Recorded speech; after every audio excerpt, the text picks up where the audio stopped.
Welcome to the Frankly Speaking podcast, Friends of Europe's weekly broadcast on the topics of European and world affairs. Coming up this week. Do you think that this sort of front of solidarity with Ukraine is likely to hold up over the winter? So the Commission has put forward a long-term plan for this, but of course it does depend a little bit on whether key member states like Germany, who've had objections so far to the way in which that's been organised, allow it to go through. This is where the provision of Western air defense systems coming in to protect that critical infrastructure is so important. Good morning, everybody, and welcome back to our Frankly Speaking podcast at Friends of Europe, focusing today once again on the conflict in Ukraine. Now, over the last couple of weeks, if you've been watching the podcast, which I sincerely hope is the case, you will have noticed that we've had a range of very good special guests. But today, I'm also very pleased that we're back to the original cast of three, the three of us senior fellows in the Peace, Security and Defence programme at Friends of Europe, who started the podcast back in the spring. 9 months into the Ukrainian conflict, and as we head towards winter, we thought it would be a good time to bring the three of us back together to look at the last 9 months, see a little bit what it means as we go forward into the future, and assess the international handling thus far of the war in Ukraine. So I'm delighted. My two colleagues, first of all, Paul Taylor, who is, as you all know by now, a distinguished former diplomatic correspondent with Reuters, columnist for Politico, and also a former State Department official and EUCOM senior advisor, Kremidas, Courtney. Chris, Paul, thanks a lot for joining me today. Chris, let's kick off with you. How do you assess the balance of forces now on the ground in Ukraine, Russia versus Ukraine? We've seen over the last couple of weeks, the Ukrainians go on the offensive and recapture a lot of territory. But as we head into winter, that advance seems to be stalling. Maybe they're going to try to recapture Kherson. It's not very clear at the moment before winter sets in. Russia has appointed a new commander-in-chief and has adopted new tactics, less fighting on the ground and more sending missiles and drones to attack Ukraine's infrastructure. So, Chris, as we head into the winter, where is the momentum going, the way you see it at the moment? Thank you. Good morning, Jamie. Good morning, Paul. I think by all accounts, Ukraine is winning the war and their morale is high, but that doesn't tell the whole story. We've seen, Russia has mobilized large numbers of young and middle-aged, mostly men, to throw into battle. What we've seen is that they have taken a certain slice of that mobilized population, given them 2 weeks of training and thrown them into the battle to stabilize the lines. And that's been modestly effective, just sending them as replacements to units that were very short on people. So that, in some ways has helped stabilize the lines. At the same time, many of them are dying in battle. They have no experience. Their weapons don't work. They don't know how to fire them. They don't know how to move in combat. And so that makes them, easy targets for Ukrainian infantry.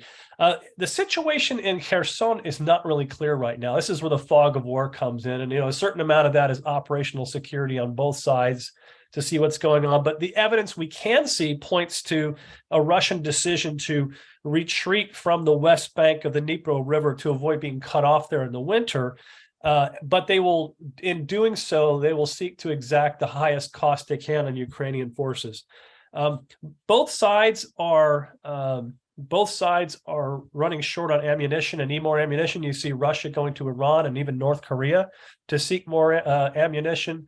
The West keeps providing ammunition to Ukraine of all sorts, but that level of support needs to be maintained for that to happen. But I think what we're seeing is Russia's looking to take on a more defensive stance in the winter, sort of, by leaving the west bank of the Dnipro, they moved to the east bank of the Dnipro River, and now they have the river as sort of a natural obstacle that helps them defend some of that terrain. But if Ukraine is able to seize the west bank of the Dnipro in Kherson, they will now be able to not only threaten the water supply for the freshwater supply for Crimea, but also a lot of Crimea and other regions will come into the range of some of these long-range Ukrainian systems. I mean, if that happens, it would obviously be a political humiliation for Mr. Putin, who declared this as, he declared it part of Russia. So I think there's a lot happening there. But I think what's clear is that both sides need to be resupplied somehow. Russia seeking it from elsewhere, and Ukraine obviously relying on the West. Chris, thanks. You mentioned, of course, the criticality of the Western flow of weapons and support to Ukraine. And there I turn to Paul. Paul, do you think that this sort of front of solidarity with Ukraine is likely to hold up over the winter? I mean, a lot of people, of course, as you know, are looking at the midterms in the United States this week, with potentially Republicans regaining control of maybe one or both houses of Congress. Would they put pressure on the administration to sort of reduce the level of support within the European Union? Is the will still there, particularly with the high gas prices, to keep supplying Ukraine? I know at international meetings everybody signs communiques pledging support, but how fragile is this coalition behind Ukraine in your view? Well, good morning, Jamie. Good morning, Chris. I think that so far Western unity and European unity is overall holding up, and has not really flagged seriously, despite the approach of a difficult winter and difficult political waters on both sides of the Atlantic. So if we look on the plus side, the EU is implementing its sanctions, which are clearly putting the squeeze on Russia's trade, on its ability to source, in particular, technology it needs for its weapons industry.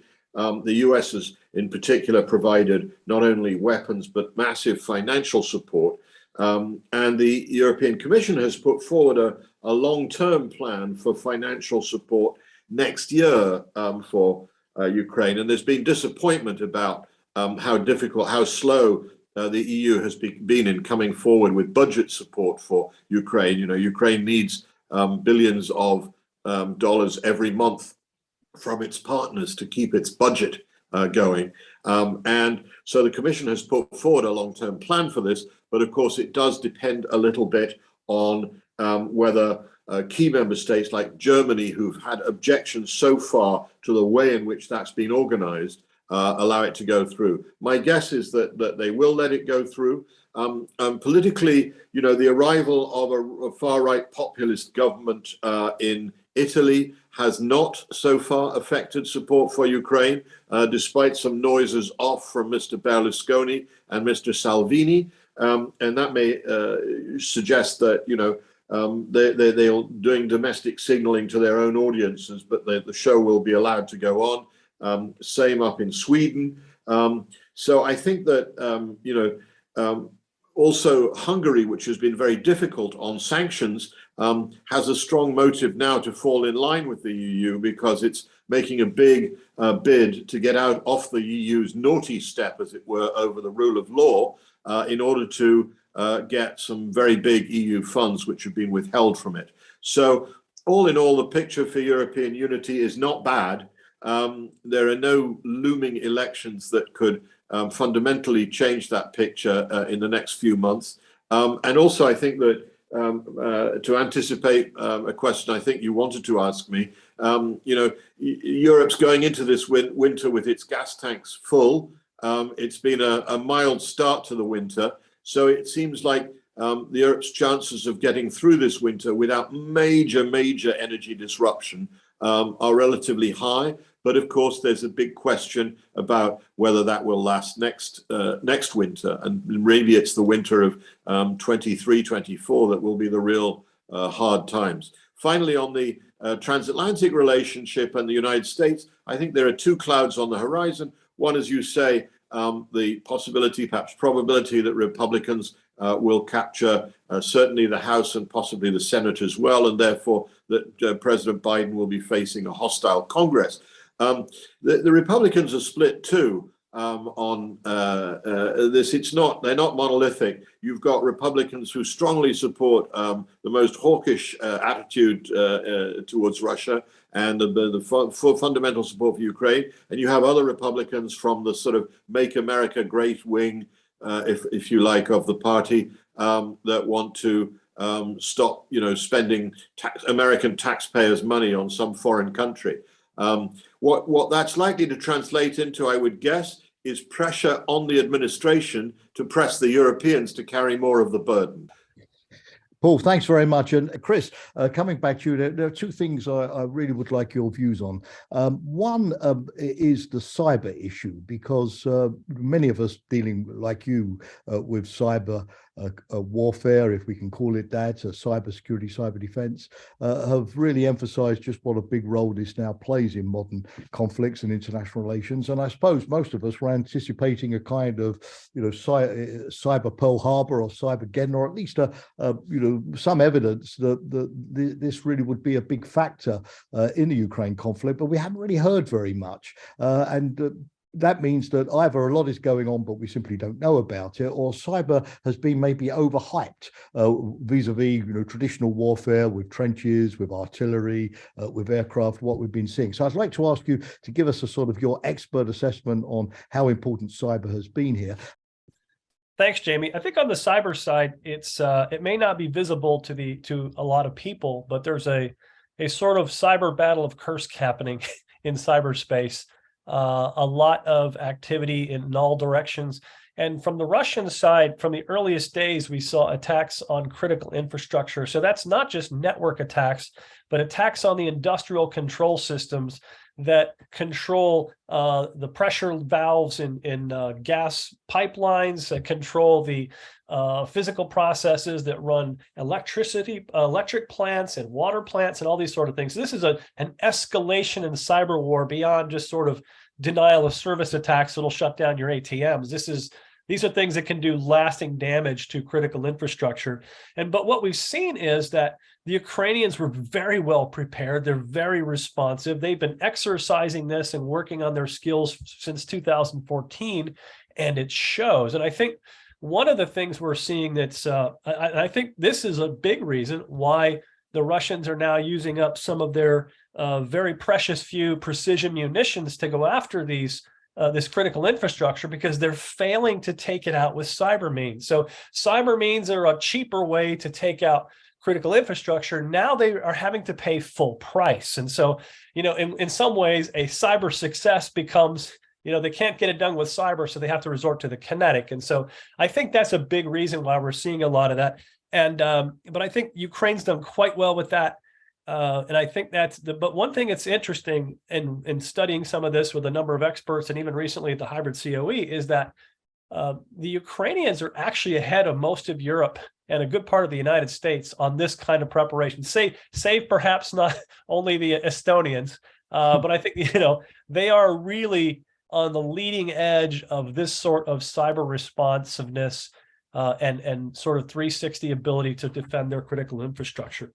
But I think at the same time, on the energy side, because it does have an energy impact here, you've got to have a great deal of admiration and respect for the Ukrainian people, their civil society, and their ability their resolve, their resilience, because they're now 40% of their electrical and power producing infrastructure has been destroyed by Russian missiles in recent weeks.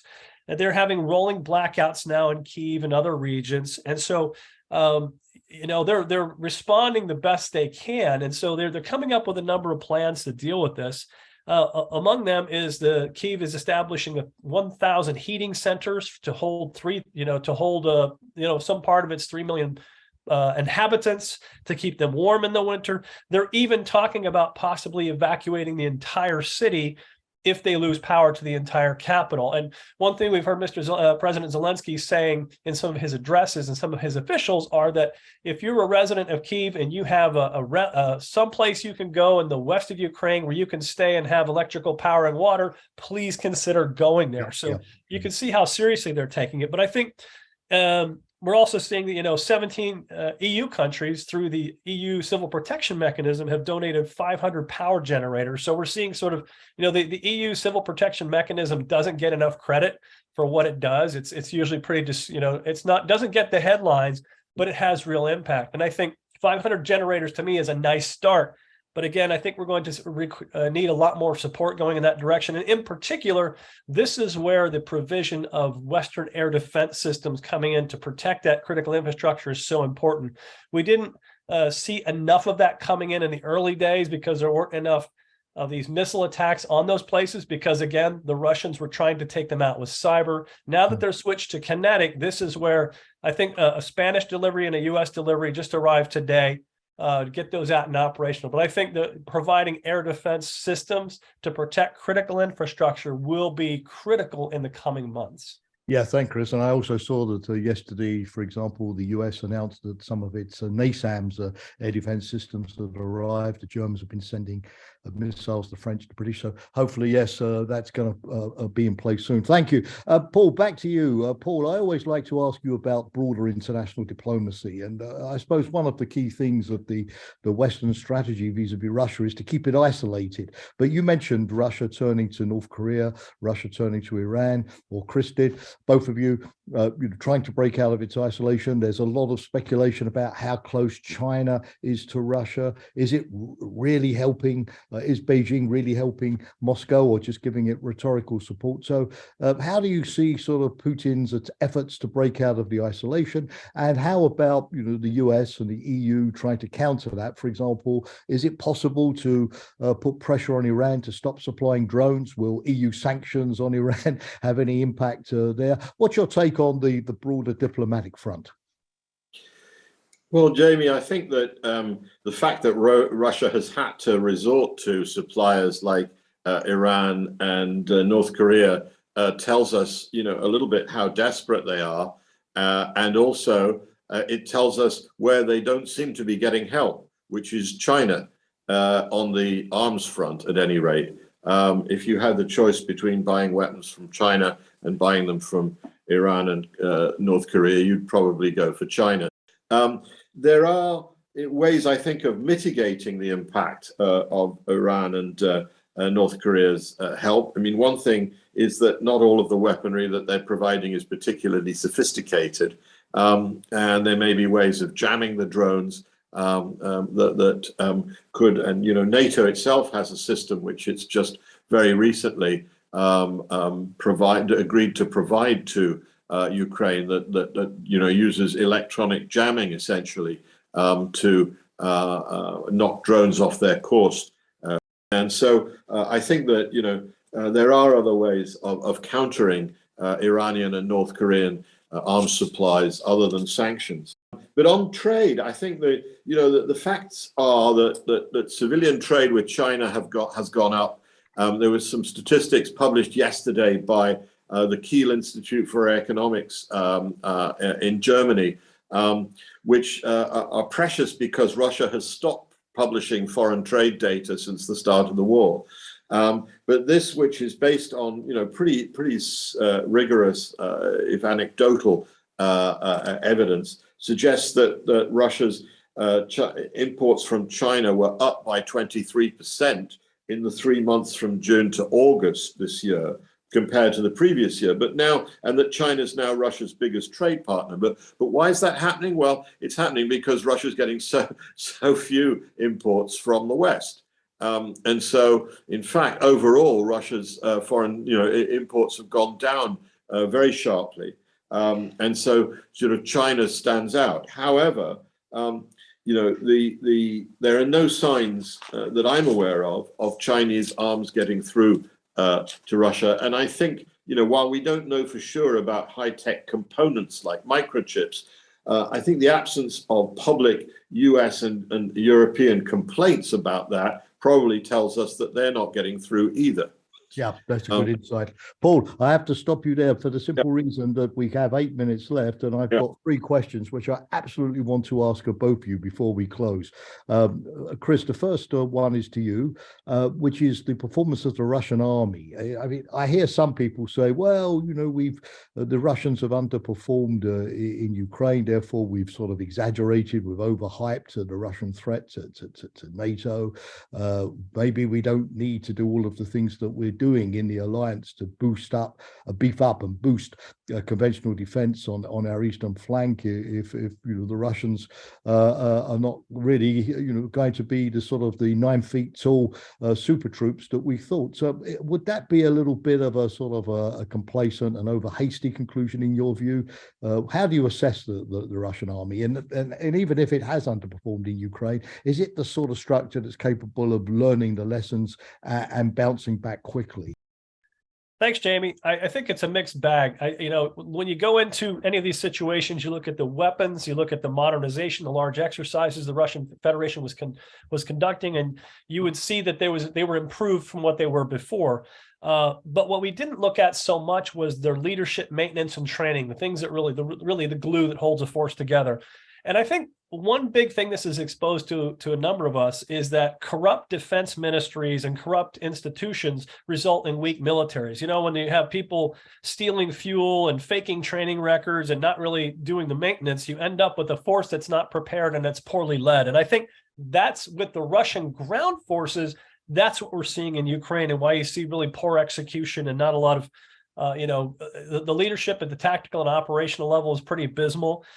Can they learn? That remains to be seen, because it's the same institution. It's the same institutional mentality that produced the forces we have now. But at the same time, we haven't really seen the Russian Air Force or Russian Navy in action much. So I mean, there are still other capabilities. They still have tactical nuclear weapons. So they still have these advanced area denial systems, and I think that's important. But I think at the same time, we have to look at our own side.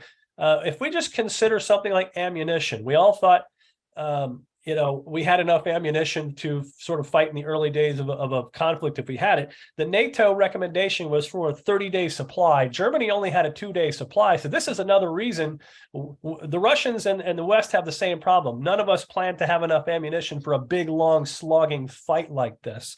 And I think over the coming months, that is going to make a big difference. You don't want to run out of ammunition. So okay. I'll leave it at that. Thanks, Chris. And Paul, with equal succinctness, please, before our final question, which is the energy union. You started to talk about this, and of course, one of the objectives of the EU is to use the Ukraine conflict to reduce dependencies more generally on unreliable or blackmailing foreign suppliers, like, for example, Russia, with gas or oil. Or petrol oil. How far do you think the EU is progressing along this road? And are you sort of fairly confident that the EU will reduce dependencies and diversify sufficiently that if there's another conflict in the future, it will be far less susceptible to the type of Russian pressure that we've seen over the last couple of weeks? I think the EU is having success in diversifying away from Russia. By getting other suppliers of gas, both from North Africa and Norway, and LNG, liquefied natural gas from the Gulf, and above all from the United States. I think there are some people starting to get a bit worried about dependency on the United States, actually, for that, and the high prices that the US charges, and the high prices that the multinationals take off that price as well. But there's no doubt that this has accelerated the EU's energy transition plans. Doesn't mean the EU agrees about what the energy mix should be in future. There are big arguments going on about the place of nuclear energy, still about the place of gas. Do we just buy other people's gas? Meanwhile, the EU is having to resort, some countries are having to resort to more coal, which runs against their climate plans. Is this just a temporary glitch? Or is it the sign, temporary tends to become permanent in energy, which has very long lead times. So I think there's still a lot of work to be done there. The EU is very good at setting ambitious long-term targets that are supposed to then give the real guidance to industry as what they should be producing and not producing. So, for example, last month, they set this extraordinary target of the end of the internal combustion engine for cars by 2035, which will be a real revolution if it happens. Now, it's easy to be cynical about that because it's after the time in office of all current political leaders, except perhaps Mr. Putin. But the fact is that these sorts of targets do set industry along certain rails. And then, the EU has proved in the past that it's able to achieve or come close to such targets. So I think the EU is doing all right, but there's still an awful lot to be done. And energy efficiency is the area where the lowest hanging fruit can be plucked. If we can get our energy consumption down by 10, 15, 20%, that would be a huge gain. And I'm still to be convinced, for example, about whether we've got enough effort going into insulating buildings and really stopping the waste of energy. I don't see that we're using the same methods we used successfully in the 1970s. Okay, Paul, thanks. Always interesting, and I'd love for both of you to continue to extend those answers, but we're almost out of time, and therefore you've got 30 seconds each, and I really mean, dear colleagues, 30 seconds each for the final question, which is that all wars, or nearly all of them, end with some kind of compromise, peace, some kind of negotiation, some kind of give and take. Unconditional surrender, World War II style, is rare. So are we getting now towards some kind of new negotiation? Will the pressure build up on Ukraine, obviously on Russia, to enter some kind of negotiation? Or do you still think that, given the state of play on the ground, we're far away from the end game? So Chris, with you, 30 seconds, Paul, 30 seconds, and then we'll wrap it up for today.